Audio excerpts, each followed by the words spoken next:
Hi, good evening. I'd like to welcome you to Poem Praise 2.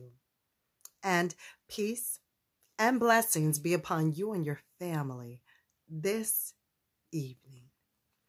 Now, we are going to get right back into I Am Harriet, Tubman. Now, this is going to be chapter 1, take number 2.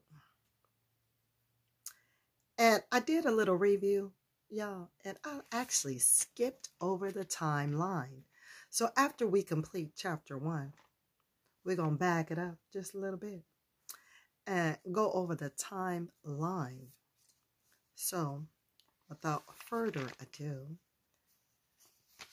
let us get into take number 2, and it reads as such. Harriet was put in charge of taking care of her younger brothers and sisters when she was only 4 years old. Not surprisingly, she had some pretty funny ideas of what that meant, including a game called Pig in a Bag, where she would swing her brother around upside down by the bottom of his night shirt. When it was late and her mother still hadn't come home, Harriet had to figure out what to feed her crying siblings. Once, after she had been pork, Rit returned and saw a piece of pork hanging out the mouth of Harriet's sleeping baby brother. She thought he had died. At about 8 years old, Harriet was hired out to a weaver's family. The weaver's home was only about 10 miles from the plantation, but it may as well have been a million in a new place, surrounded by strangers. She cried every night on the kitchen floor where she slept in front of the fire. The people she worked for didn't care if she was homesick or any other kind of sick. When Harriet came down with measles and a spike of fever, she was still expected to complete her daily task, including heading through soggy wetlands to check muskrat traps. That was only the first of many jobs for Harriet. A couple years later, Harriet was sent to work as a house servant. The only problem was that no one had ever taught her how to sweep or dust. And her new mistress loved her whip so much that she slept with it under her pillow. One day, Harriet was whipped 5 times before breakfast by her mistress, who kept finding traces of dust and dirt.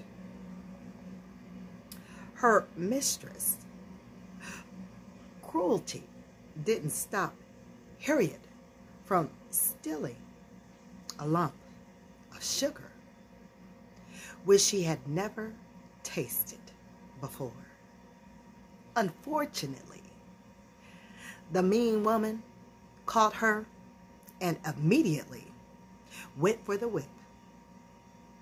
Afraid of another beating, Harriet made a beeline for the door and didn't stop once she had run through it. She kept running and running, although she had no idea where she was going. In the end, she didn't have anywhere to go and hid in the pig pen. There, she remained for 5 long days. I'm going to show you some pictures because I'm moving right along, but There's a picture right there when we was talking about in front of the fire. And all of a sudden, she done took off running and hid in the pig's pen. Right there for 4 days. And so, let us continue on. Here's the next picture right here. See, there's the woman who sleeping with her whip. She got her whip in her hand. Okay. Now, she hid in the pig's pen for her. And excuse me with my voice, y'all. Certainly bear with me, and I do thank you. Now, she hid in the pig pen. Let's go get back to it. She hid in the pig pen. And there she remained for 5 long days, fighting the pigs for scraps from the troll. By day 5, she was starving and had no choice but to come out. Harriet was sure a beating from her mistress awaited her. But instead, the master of the house did the beating. He struck her so hard, he broke her ribs and gave her scars for life. That wasn't the worst blow Harriet was to receive. After Harriet had begun working for another master, she was on a shopping trip with the cook to buy supplies for the house when they ran into another slave who was in town without permission. Soon, the overseer, the person in charge of supervising slaves on the plantation, arrived, looking for the other slave. When he found him in the store, the overseer asked Harriet to help tie the slave down so he could beat him.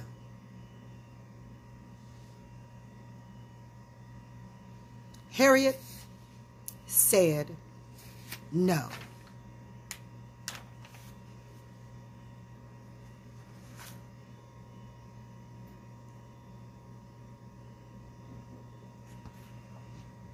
She didn't think about it before she said it. She simply spoke from the heart, and her heart said no. While the overseer stood there in shock, the other slave got out of his grasp and ran for the exit.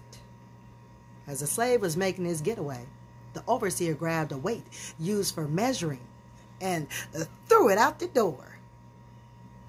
It hit Harriet in the forehead and knocked her to the ground. She was dragged, bleeding, back to the plantation. For the next couple of days, she went in and out of consciousness and came close to death. As soon as it was clear she wasn't going to die, she was sent back out to the fields with the blood and sweat rolling down her face till she couldn't see. When Harriet refused to take part in the violence against another human being that day in the store, she proved something that would be true throughout her life. Her conscience was always stronger than any concern for her own well-being.